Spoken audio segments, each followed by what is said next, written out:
Yeah, hello! Welcome to my vlog. Ako nga pala si Jogi. At andito kami ngayon sa Thailand. Samahan niyo ako at ililibot ko kayo dito sa Bangkok. Pangalawang day pa nga lang namin pero mukhang ubos na yung budget namin dito.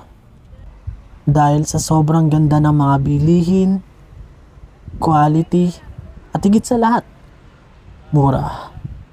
So tara na, start na ang biyahe. At ang una naming destination is ang Grand Palace. Bigyan ko lang kayo ng ilan sa mga information na nabasa ko regarding dito.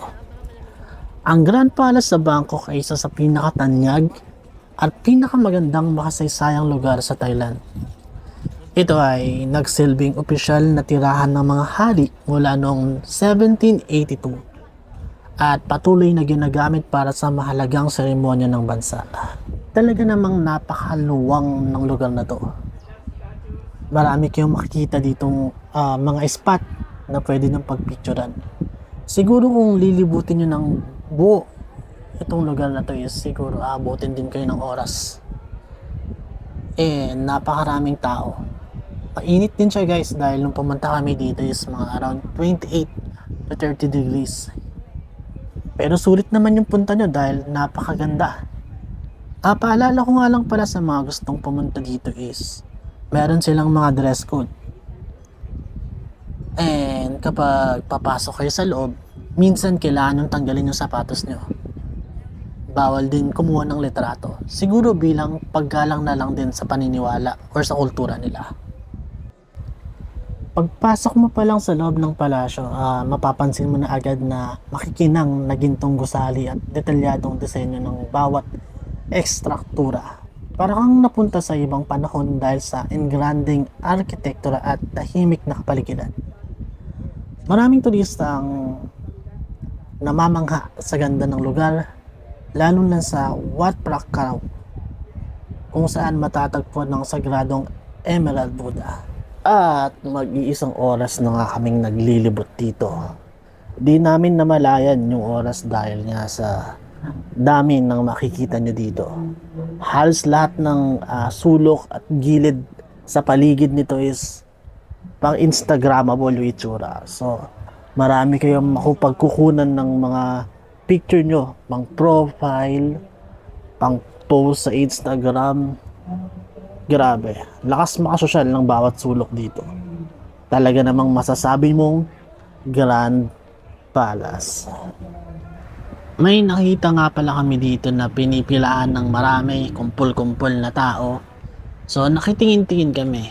Ayun pala, isa pala tong sikat na spot dito sa Grand Palace. So syempre nakapila-pila kami.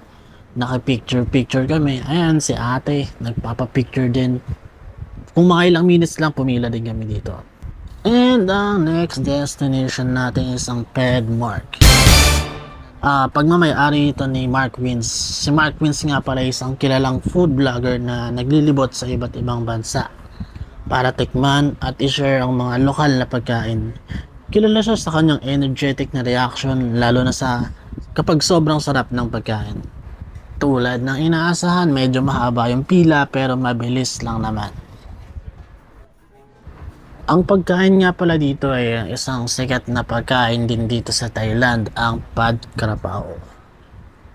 May mga level pala yung Pad Krapao nila dito, parang level 1, level 2, level 3, level 4, yung spice nila. At heto na nga, dumating na nga yung order namin. So tikman natin at i-review.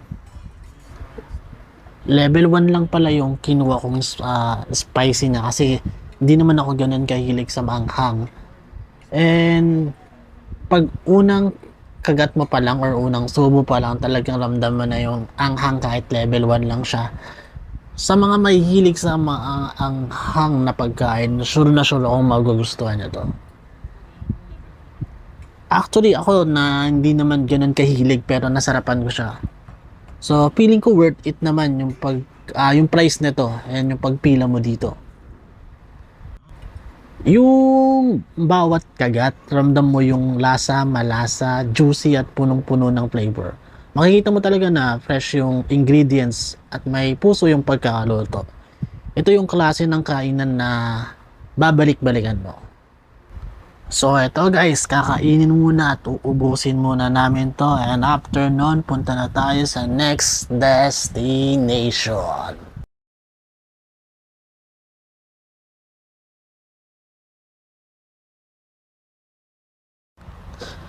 At nandito na nga tayo sa next destination, ang Wat Po.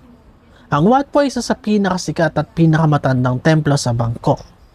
Kilala ito bilang tahanan ng napakalaking reclining Buddha na sumisimbolo sa pagpasok ni Buddha sa Nirvana.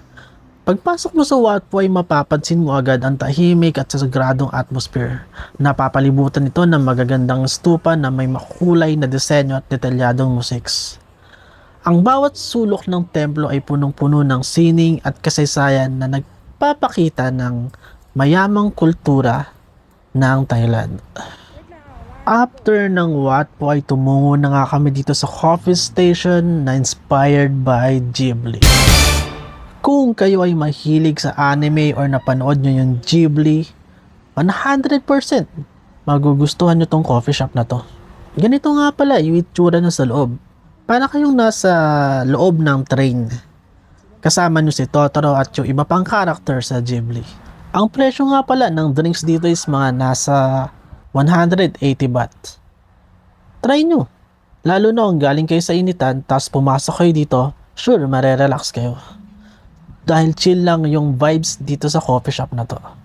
Pagtapos nga namin magkape ay dumiretso na kami dito sa aming last destination for today, ang Asiatic.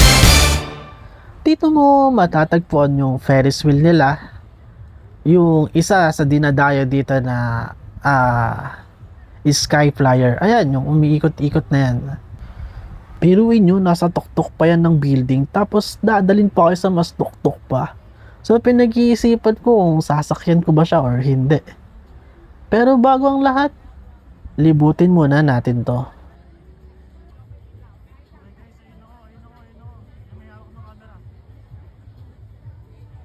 Sa Asiatic mo rin pala matatagpuan yung ilan sa mga exotic food gaya ng scorpion.